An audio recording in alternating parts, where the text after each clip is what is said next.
sayang di pa natuluyan. Magtapat ka nga sa akin, Arturo. Eh di sana, wala na akong kahati kay Mikay. Ikaw ang may pakana, no? Parang ako pa ang lumalabas. Nakontrabida dito ah. Kasi nakita kita. May pinaplano ka. Hoy! Tarugo! Nakikinig ka ba? Sorry po, Mang Jantit. Ano ulit yun? Lintik ka! Kanina pa ako nagsasalita dito. Di ka pala nakikinig. Please forgive me. Ang sabi ko, ikaw ang may pakana ng lahat. Kung bakit nabangga si Kabuto.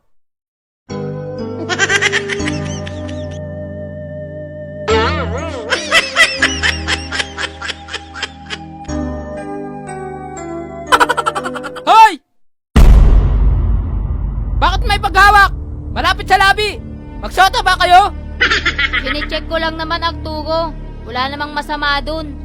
Anong wala? Harap-harapan ko. Sweet kayo. Arturo, may tanong lang ako. What's that, Mikay? Ano bang kasalanan ni Kabuto sa'yo? Bakit pinagmamalupitan mo siya? Wala naman, Mikay. Pero sa tuwing makikita ko siya, nanginginig yung mga nerves ko. Bakit naman? Hindi ko alam kung bakit. Siguro, Mikay, I'm jealousy. Jealousy? Ano yun?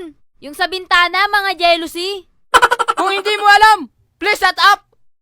Ah, ganun. Gusto mo palayasin kita? Charot lang. Sana hindi mangyari sa'yo yung nangyari kay Kabuto. Alalang-alala ka naman, Mikay. Napamahal na rin kasi sa akin si Kabuto.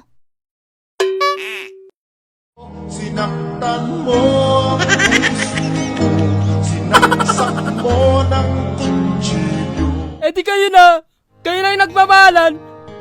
Hindi naman ibig sabihin ng napamahal, love na agad. Ganun na rin yun. Love. Ang Tagalog is pagmamahal. Mali!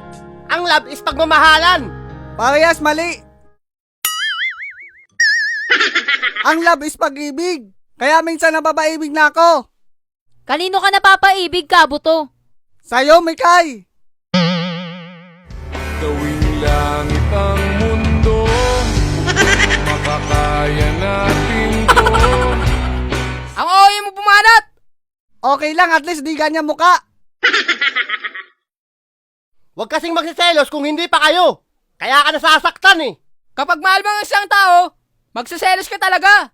Tigilan mo na yung kahibangan mo. Tama ba yun? Oo naman, at least hindi ka na masasaktan. Oo nga eh. Ang kirot na sobra. Hayaan mo pag-iisipan ko. Huwag ka na mag-isip. Bakit? Para mag-isila na ni Kabuto.